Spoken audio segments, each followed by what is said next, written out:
1, 2, 1, 2, donc moi c'est bon. Steph, normalement ça va pas Tu bouger. Ouais, Hop, est-ce qu'on m'entend si je parle comme ça? Est-ce que ça te convient? moi je t'entends.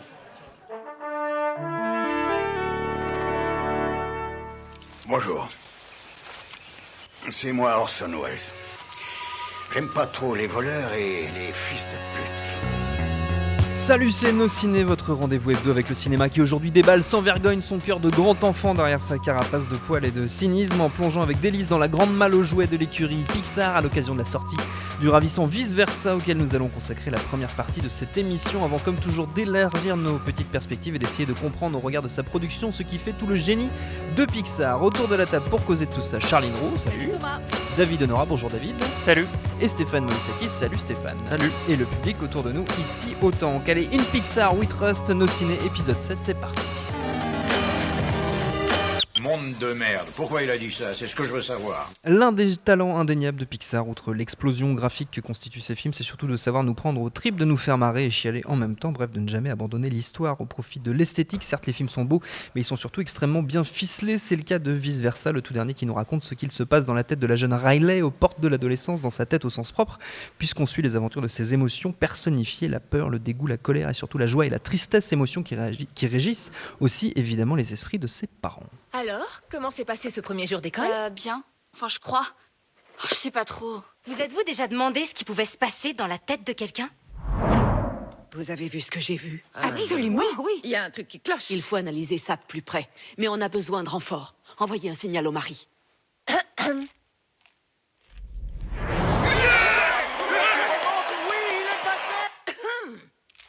Oh là, elle nous regarde.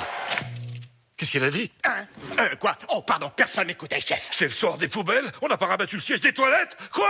Qu'est-ce qu'on a fait encore? Voilà, moi j'ai vu cette scène 40 fois, elle me fait toujours autant rire. Nos trois camarades autour de la table ont vu Vice Versa. Charline, c'était bien?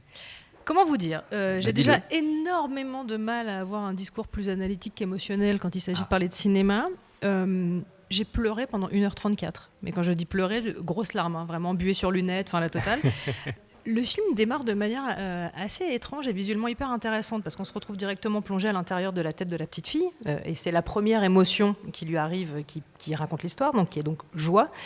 Et tout le décor, j'ai pensé à Minority Report en fait. Hein. C'est-à-dire qu'il y a une espèce de procédé avec des boules qui tombent, voilà, et très rapidement les autres émotions arrivent. Et très rapidement, c'est hyper prenant. C'est-à-dire que la grande capacité de Pixar à raconter ce qu'on perd en innocence en grandissant et ce qu'on peut essayer de faire pour retourner vers cette petite forme d'innocence et de bonheur pur est émouvante forcément, on parle d'émotion, mais hyper marquante. Et celui-là a ça de très particulier, ce qui est qu'on parle quand même d'une enfant en bas âge, enfin ça commence sur une enfant en bas âge.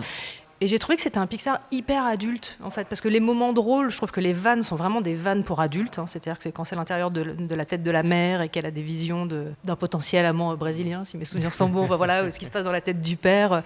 Toutes les vannes sont vraiment à l'attention des adultes. Je ne sais pas ce qu'un enfant assez jeune peut comprendre du film, pour le coup. C'est difficile de mettre des mots là-dessus. C'est hyper compliqué, mais en même temps, ça tient aussi beaucoup au sujet du film, en fait. Oui.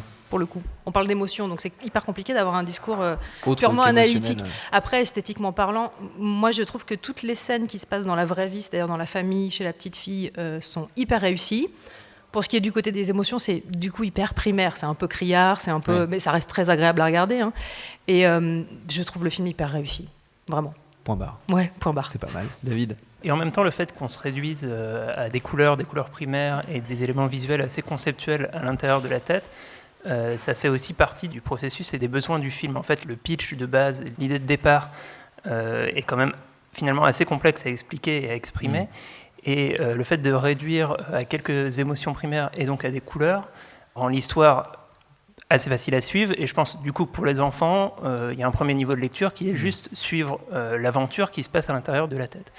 Et là où Pixar est très fort, c'est qu'en fait, ils font du high concept dans le bon sens du terme, c'est-à-dire qu'ils ont une idée de départ très forte, qu'est-ce qui se passe à l'intérieur de nos têtes, et ils déroulent la plot comme personne ne le fait. Ils vont vraiment très, très, très, très loin, ils vont au bout de leurs idées, et on est tout le temps surpris de se dire « Ah bah, ils ont pensé à ça, et donc c'est ça, et c'est logique, et on comprend ».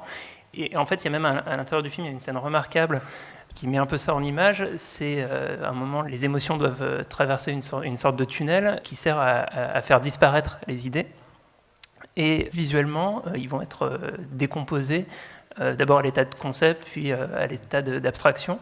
Et on a l'impression que c'est une vision de rétro-ingénierie du travail créatif de Pixar qui part d'une idée très conceptuelle et qui va l'élaborer, et à la fois l'élaborer en termes d'histoire et l'élaborer graphiquement. Et on voit ça, et c'est vraiment stupéfiant parce qu'ils font tout, quoi. Enfin, tout est là. Et donc on a nos yeux qui se tournent à l'intérieur du cerveau pendant le film, et on a vraiment l'impression que Pete Docter et son équipe est aux commandes de nos émotions. Ça, c'est très intéressant parce que c'est vrai que là où le film est un vrai tour de force, c'est que c'est un film qui n'aurait pas pu être fait en tant que film classique live. C'est vraiment un concept pour un film d'animation. Oui. Et ils en jouent, effectivement, dans la scène dont tu parles, ils en jouent énormément.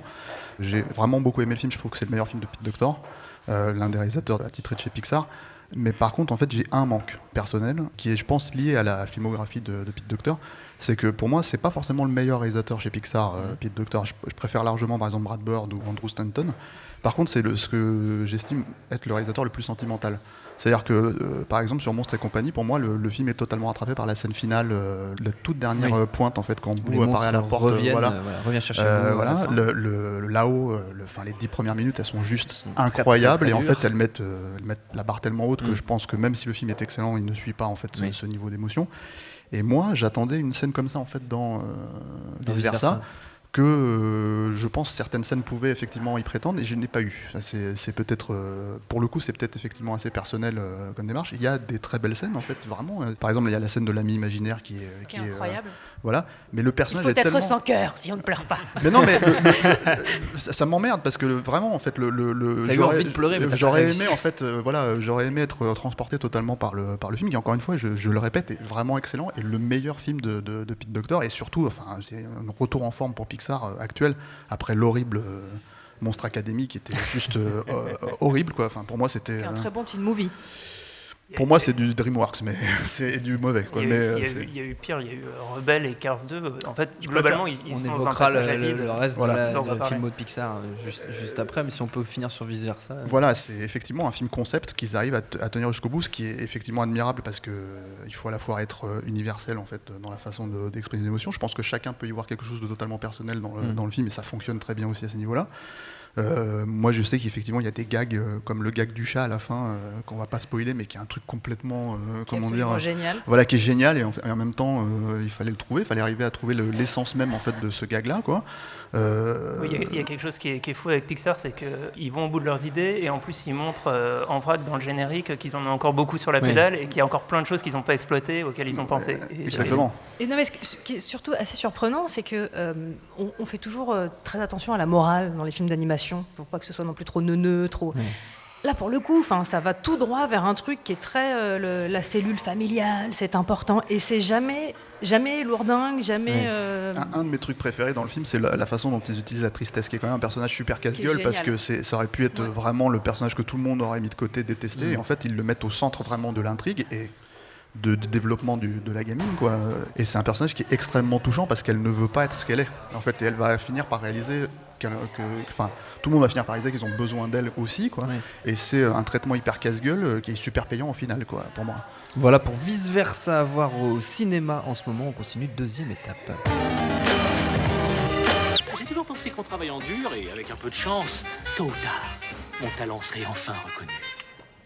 Quand on pose là, comme ça, entre nous, Toy Story 1, 2, 3, Ratatouille, Le Monde de Nemo, Rebelle, Les Indestructibles, Mille et une pattes, Wall-E, Cars 1 et 2, Monstres et compagnie, Monstre Academy, là-haut, ça donne une idée quand même de la puissance du catalogue de Pixar qui continue de s'étoffer. On évoquait Vice Versa à l'instant. On verra également Le Voyage d'Arlo en novembre. Les premières images sont sorties début juin, mais si on prend déjà la quinzaine de films sortis, on est clairement face à un joli bout quand même de l'histoire du cinéma, Stéphane. Oui, c'est assez monumental ce qu'ils ont réussi à obtenir même en 20 ans. Même s'il y a quand même des films qui sont clairement en dessous des autres. On évoquait Rebelle tout à l'heure.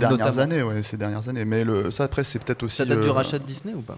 C'est possible. C'est difficile à dire parce qu'il y a effectivement des attentes en fait, qui ont été placées, mais je pense qu'il vaut mieux revenir aussi à la base sur ce qu'eux ont accompli au début et ce qu'ils ont réussi. Quoi.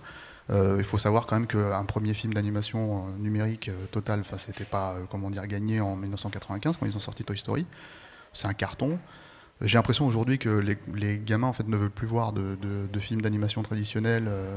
Je ne sais pas s'il y en a d'ailleurs qui sortent finalement aujourd'hui, qui pourraient... voilà. Et tous les studios, en fait, ils ont créé un précédent où tous les studios se sont engouffrés là-dedans. Il y avait une rivalité à l'époque avec DreamWorks où Pixar gagnait haut la main, à mon sens, dans la façon d'aborder le cinéma d'animation. Après, il y a aussi c'est-à-dire que c'est du cinéma d'animation et en même temps c'est du cinéma pur, quoi. C'est-à-dire, moi je sais que je suis plus fan de Toy Story 2 par exemple que de Toy Story, qui est pour moi un peu d'ailleurs ils en font une référence carrément directe dans le film, c'est l'Empire contre-attaque de Toy Story, quoi. Je pense qu'ils le savent, ils en jouent, quoi. Mais c'est surtout c'est un film d'action comme rarement j'ai vu des films d'action quand j'ai vu un film comme Toy Story 2, quoi. C'est un film d'aventure hyper prenant. Donc c'est pour ça que moi je me rappelle même certains films comme Monstres et compagnie, j'étais déçu de les revoir reprendre exactement le même climax, en fait. À la fin je me disais pourquoi ils se sont obligés de faire la même scène que Toy Story 2, quoi. Mais effectivement non, c'est assez prodigieux, c'est inégalable en fait dans l'histoire du cinéma à mon sens, ce qu'ils ont réussi à porter, quoi. David? Effectivement, il y a quelque chose de révolutionnaire qui s'est passé avec Toy Story. Moi, je l'ai vu au cinéma, j'avais 10 ans. Ah, moi pareil. Et oui, ça va. On est jeunes, excusez-nous. Et en fait, il y a quelque chose qui à un moment donné, même pour moi et je pense pour beaucoup de spectateurs, a complètement changé la manière dont on peut s'imaginer la représentation du monde. Et en fait, on passe de l'animation traditionnelle où en fait il faut donc faire des dessins et faire l'ensemble des images, avec l'animation façon Pixar ou façon Toy Story. On peut créer des univers, créer des personnages dans lesquels on va mettre de la mise en scène comme dans le cinéma traditionnel. Et ça change tout en fait. C'est-à-dire que on peut d'abord du coup élaborer l'univers et ensuite faire des films du coup dont l'infini des possibles. Et d'ailleurs, c'est le slogan, enfin le motto de Toy Story, c'est vers l'infini et au-delà. C'est vraiment la promesse cinématographique que fait le film. Et on se prend ça, voilà, notre génération, dans la gueule à 10 ans, on se dit que voilà, c'est l'infini des possibles du cinéma commence avec Toy Story. Et derrière, bon voilà, il y a beaucoup de films magnifiques qui ont suivi. Pour moi, le sommet, c'est Wall-E, que je trouve extraordinaire, je pense. Peut-être un des meilleurs films tout court des 20 dernières années. Bouleversant, avec quand même peut-être un bémol sur la deuxième partie du film qui est moins impressionnante, moins réussi que le début, mais c'est vraiment, voilà, pour moi l'aboutissement de ce que faisait Pixar. Et il y a eu un passage à vide pour moi ces dernières années avec du coup Rebelle notamment, Rebelle, Cars 2, Monstre Academy, Cars 2, et Charlie. Et surtout un moment où en même temps DreamWorks fait Dragon et fait des films qui passent un peu devant.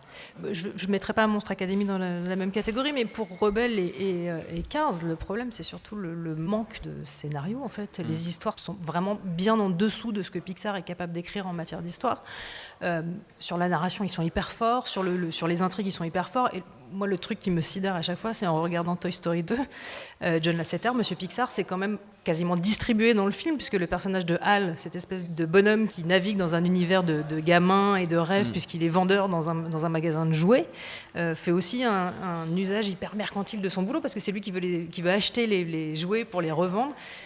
Je trouve qu'en regardant tous les films de Pixar à l'aune de ce personnage-là, dans lequel Lasseter s'est vaguement distribué, c'est quand même assez drôle de voir le recul que ces gens ont aussi sur leur boulot. Sur leur propre travail. Ça reste aussi une industrie, mais ils le font assez intelligemment. Quand tu dis qu'il s'est distribué, c'est qu'il a pris la voix, en fait, il a fait le rôle. Le personnage de Hal est dessiné sur le modèle Lasseter. Il a les mêmes chemises que lui, c'est vraiment son clone. Maintenant que je m'en souviens, effectivement. Je trouve la deuxième partie de la carrière de Pixar, de la filmographie, en fait, effectivement problématique, mais est-ce que... je veux dire, il faut savoir que, par exemple, un film comme Toy Story 3, c'est un film qui a été sauvé, en fait, par Pixar. C'est-à-dire qu'à un moment donné, Disney avait récupéré pour en faire, je sais pas, une suite quelconque, quoi. Je crois même qu'ils ont parlé d'une sortie en vidéo, quoi. Jusqu'à ce qu'en fait, Pixar le récupère et fasse le film que c'est, quoi, avec quand même une scène dedans qui est incroyable, la scène de l'incinérateur. Voilà, qui est juste très violente. Enfin, c'est du jamais vu dans un film d'animation de ces 30 dernières années, quoi. Donc, je sais pas si c'est difficile. Moi, j'ai l'impression que la problématique de Pixar, elle est surtout arrivée à partir du moment où John Lasseter est parti enfin, il est chez Pixar, mais en même temps, il a dû gérer l'animation traditionnelle, enfin l'animation, pardon, chez Disney aussi de manière générale, et donc toutes les autres produits Disney. J'ai pas de nom en tête, mais j'imagine les films comme récemment Big Hero 6 ou les trucs comme ça, les nouveaux héros. C'est des films qui sont gérés par Lasseter aussi, quoi. Donc, et ça se voit. Voilà.